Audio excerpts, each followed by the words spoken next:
புதுச்சேரியில் தேசிய ஜனநாயக கூட்டணி 24 தொகுதிகளுக்கு மேல் வெற்றி பெறும் என நம்பிக்கை தெரிவித்துள்ள மத்திய அமைச்சர் அமித் ஷா, முன்னாள் முதலமைச்சர் நாராயணசாமி 15,000 கோடி ரூபாய் ஊழல் செய்திருப்பதாக குற்றம் சாட்டியுள்ளார்.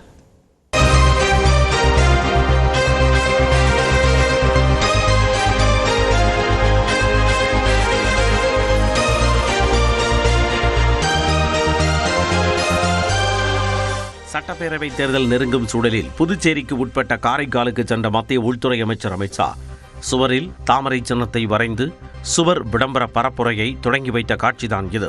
புதுச்சேரியில் ரங்கசாமி தலைமையிலான என்ஆர் காங்கிரஸ் பாஜக அங்கம் வகிக்கும் தேசிய ஜனநாயக கூட்டணி ஆட்சி நடைபெற்று வருகிறது. விரைவில் 5 ஆண்டுகால ஆட்சியை நிறைவு செய்யும் நிலையில் ஆட்சியை தக்க வைக்க என்டிஏ கூட்டணி ஒருபுறமும், இழந்த ஆட்சியை மீட்க காங்கிரஸ் கூட்டணி மறுபுறமும் தீவிரமாக பணியாற்றி வருகின்றன. இந்த சூழலில் காரைக்கால் சென்ற மத்திய அமைச்சர் அமித் ஷா பாஜக பொதுக்கூட்டத்தில் பங்கேற்றார்.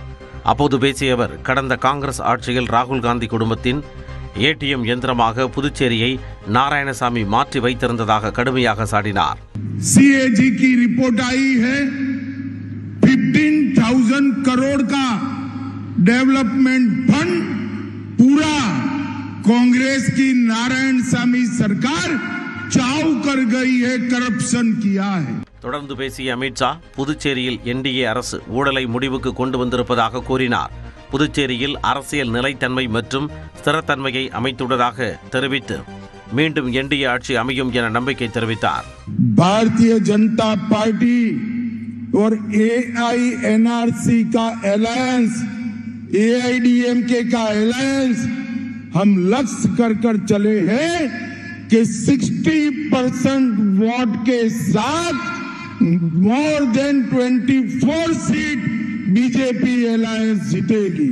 புதுச்சேரி வளர்ந்த புதுச்சேரியாக மாறும் நேரம் வந்துவிட்டதாக கூறிய அமித் ஷா, அடுத்த 5 ஆண்டுகளில் அதை நோக்கி பயணிப்போம் என்றார். இதைத் தொடர்ந்து புதுச்சேரி பாஜக நிர்வாகிகளுடன் அமித் ஷா ஆலோசனை மேற்கொண்டார். இதில் புதுச்சேரி தேர்தல் பொறுப்பாளர் மன்சுக் மாண்டவியா, பாஜக மாநில தலைவர் ராமலிங்கம், அமைச்சர் நமச்சிவாயம் உள்ளிட்டோர் கலந்து கொண்டனர். அப்பொழுது தேர்தல் பணிகள் குறித்து பல்வேறு அறிவுறுத்தல்களை அமித் ஷா வழங்கினார். பின்னர் திருநள்ளாற்றில் உள்ள நட்சத்திர விடுதியில் மத்திய அமைச்சர் அமித் ஷா முதலமைச்சர் ரங்கசாமி சந்தித்து பேசினர். தொடர்ந்து செய்தியாளர்களிடம் பேசிய ரங்கசாமி, என்டிஏ கூட்டணியில் தொடர்வதாக தெரிவித்தார். என்டிஏ கூட்டணி தொடரும். இதனிடையே தொகுதி பங்கீடு பேச்சுவார்த்தை இறுதியானதாக தகவல் வெளியாகியுள்ளது. அதன்படி என்ஆர் காங்கிரஸ் 16 தொகுதிகளிலும் பாஜக 10 தொகுதிகளிலும் போட்டியிடும் என கூறப்படுகிறது.